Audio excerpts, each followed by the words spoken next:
लगे अपने सबके मिथिला संस्कार पर स्वागत करै छी। एकटा चौठी चाँद के चौड़चन पूजा के गीत दै छी। चौड़चंदा के से सुनू।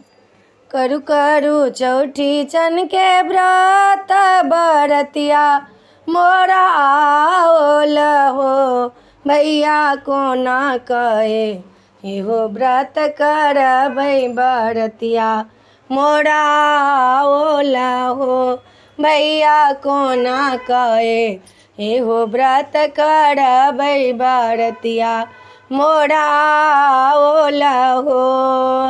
गिरहस गहूँम हम मांगब गहूँम पिसाएब हो भैया ताही लाए पूरी हम बनाएबै बरतिया हम कहे लेबै हो भैया ताही लाए पूरी हम बनाएबै बरतिया हम कहे लेबै हो।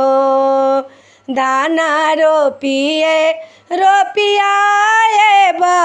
पैसा के लाएब हो भैया ताही लाए किनबै माटी कुड़िया की दही या जमाइए लेबै हो भैया ताही लाए किनबै माटी कुड़िया की दहिया जमाए लेब हो।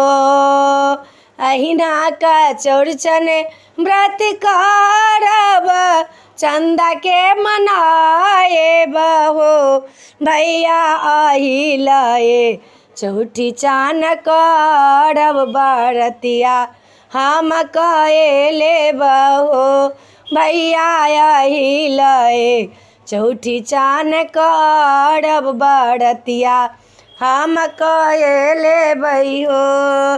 हाट बाजार सा तेल लाएब और रिफाइन लेबै हो भैया ओही लाए चौड़चन व्रत करबै बरतिया हम कहे लेब हो।